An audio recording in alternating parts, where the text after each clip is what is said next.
Resnick, and I use she and her pronouns. In the fall of 2021, I nearly vibrated with loneliness. I was a sophomore in college, just about 15 blocks downtown at Fordham University's Lincoln Center campus. Starting school in the early months of the pandemic meant online classes and limited club offerings, turning what had been promised as a vibrant social ecosystem into a ghost town. Even as the introduction of a COVID-19 vaccine eased restrictions on social gatherings, campus had not really bounced back. After months of living and learning in the city, I could not say with certainty that I had made a single meaningful connection. In these arid months, I had two chief ways of occupying my time. Number one, I threw myself into my classes with the zeal of the world's most obnoxious teacher's pet. And two, I went to Central Park. I reveled in long autumn afternoons spent exploring the Ramble or circling the Jackie O Reservoir, studying squirrels and bugs and waterfowl, and, of course, rats. There was also sublime people watching to be had. Dog walkers, children's birthday parties, friends sunning on rocks and laughing into the blue sky. Day after day, I watched people make connections with each other and also with the world around them. Strangers dancing to the music of the saxophonist playing under a bridge, people stopping in their tracks as a heron alighted over the water. Standing alone and apart, one word stuck stubbornly in my brain: interdependence. Interdependence is, of course, one of our UU values, a reverent acknowledgement of all the ways that life is bound up together. A helpful reflection published on the UUA website brings this value into conversation with the long UU tradition of scientific inquiry and protecting the natural world. While this is undoubtedly a vital understanding of the principle, I think it is only enhanced by an application to the social ecosystem of human connection as well, the village writ large. This feeling of interdependence I observed in the park felt acutely absent from my own life. Except that framing makes a critical error. All of the time I had spent witnessing the teeming, connected world of the park, I had never seen myself as a part of its interdependence. However, a crucial aspect of the UUA's formulation of interdependence is that we must acknowledge our inherent and existing place in that great web of life. I saw myself as a quiet and disaffected observer of Central Park, but did I not hop aside to let joggers pass or smile at small children, particularly those wielding colorful leaves or dragging unwieldy branches behind them? We can bemoan, as I did, the lack of a village surrounding us in the ways we imagined. But as my perspective slowly began to shift and I saw myself as an existing part of the park's web of interdependence, I began to feel empowered to envision myself existing beyond the solitude and dashed expectations of my initial months in the city. Interdependence tells us that we are already tangled up in the web of connection between our fellow humans and the world we share. Just by being on Earth, we have the power to change and be changed by what and who surrounds us. That's a lot of power. What are we going to do with it? Fueled by this knowledge, one day I set out from my dorm with a slightly different destination in mind. Instead of turning right to leave for the park, I instead walked through campus until I reached the rehearsal space for a campus theater production. It was there, finally, that I began to carry myself with the knowledge that I was already a part of something bigger. One opportunity led to the next, and 5 years later, I am grateful to be deeply enmeshed in the city I love through connections with others and the world that are social, political, and spiritual, including here at 4th U. But finding my place in the village could only begin once I realized how much a part of it I already was. Thank you.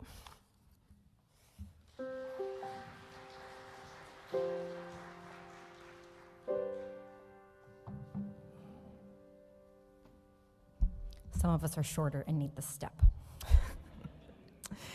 I'm Danielle Abushanab. I use she, her pronouns.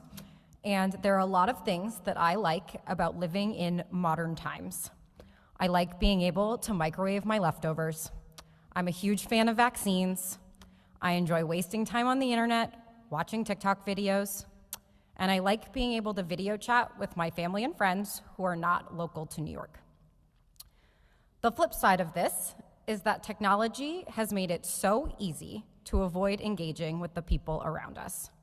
Gone are the days of talking to strangers on the subway. Now everyone has their headphones on, protecting their personal peace.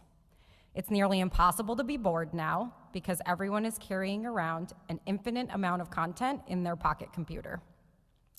Before cell phones and FaceTime and Facebook and online gaming, it was much harder to stay connected with people who were not in geographic proximity to you, and people more readily engaged with the world around them.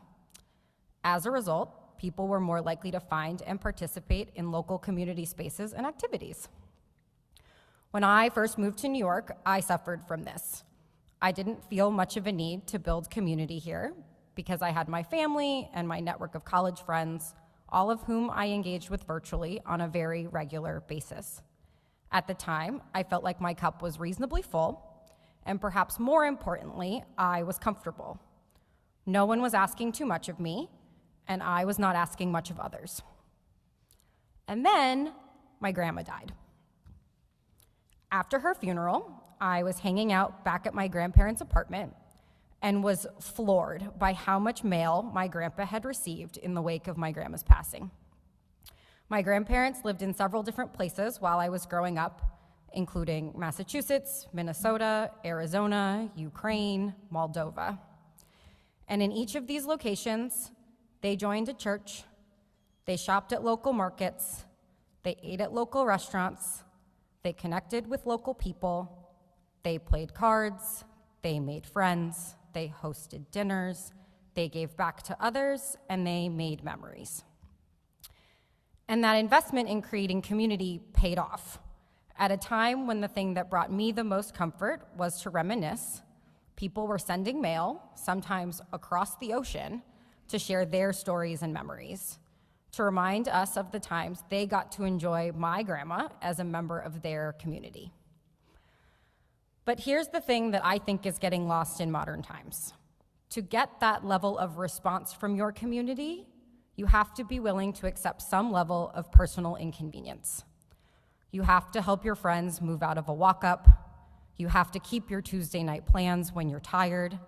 You should help carry a stroller down the subway stairs when the elevator is unexpectedly broken. It's adopting a shift in your thinking from the self-centered, what does my community offer me, to the community-centric, what do I owe other people? As I witnessed this outpouring of love for my grandparents, I was suddenly very rattled by the lack of community in my own life. And shortly after this, I came to Fourth U for the first time. And there is a lot of great spiritual stuff happening here, which I am certainly benefiting from. But the truth is, I didn't come here looking for any of that.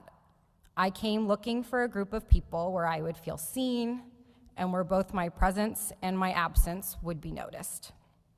And over the last 2 years, the moments I have shared with people here have allowed me to grow attached to this place. Being a Fourth U villager means more than just showing up for the fun parts, like the holiday party and the retreat. It means showing up for people you didn't handpick, leaning into investing in those who perhaps have different beliefs than you do. Being an active participant in our community is the understanding that the village only works because we agree to be inconvenienced by one another. I realized that if I want a full mailbox at the end of my life, I have to be the one holding the pen today. I have to be the one who shows up to help with walk-up moves, who carries a stroller, who shows up on Tuesdays when I'm tired. Choosing community over convenience is how we ensure that no one, including ourselves, has to walk through the world unnoticed. I am so deeply grateful for the connections I've made here and to be inconvenienced by you. And with that, I leave you with the question, how might you lean into our Fourth Universalist community and practice the same?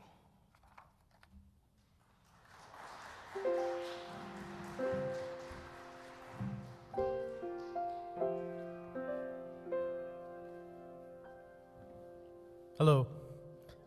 I'm Matthew Bollinger. I use he, him pronouns. Friends, we often say it takes a village.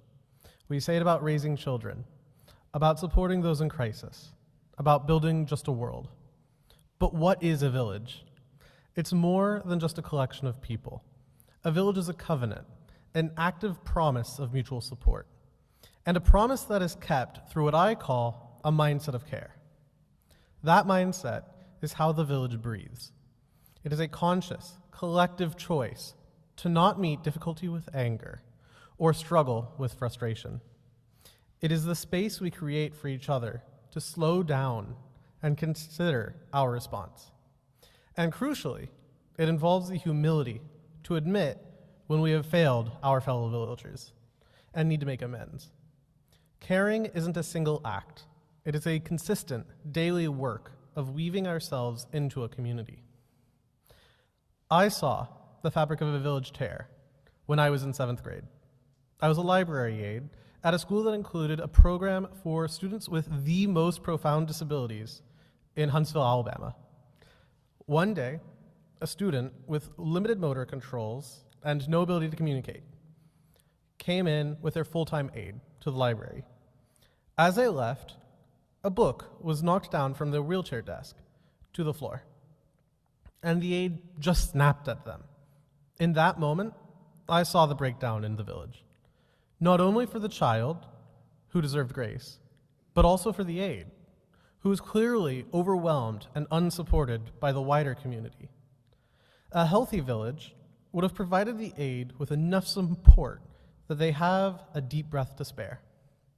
Instead, they were both left alone. The mindset of care teaches us that we are all responsible for conditions that allow each of us to be our best selves. It asks us to build a village where everyone has enough grace to give. And this village isn't just made of people. Our covenant extends to the interdependent web of all existence. I have a husky who, despite his chill exterior, carries a deep well of anxiety. In our little village of Chu, my job is to be his safe harbor. One day, I came home and found that he had gotten trapped in my bathroom, and in a panic, tore the door to shreds. The easy response would be anger. But the mindset of care, the work of being in a community, asks us to look past the initial damage to see the distress. I didn't see a bad dog. I saw a terrified member of my tiny village who thought he was trapped forever. My first instinct was to close the distance and hug him. In our small pack, my role was not to punish fear, but to restore safety. Finally, a village requires us to be accountable to it. A few years ago, as a lead software engineer, I was mentoring a new junior engineer. He was struggling, and I grew impatient with his basic questions.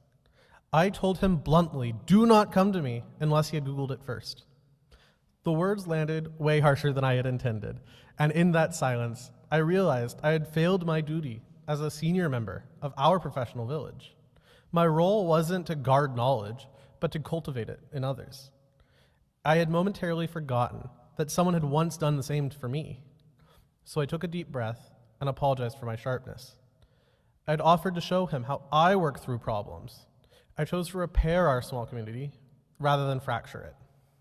The mindset of care, then, is the invisible architecture of a thriving village.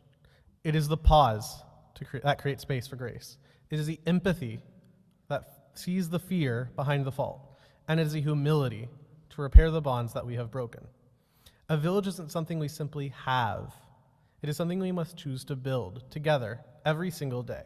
So this week, let's be a village for one another.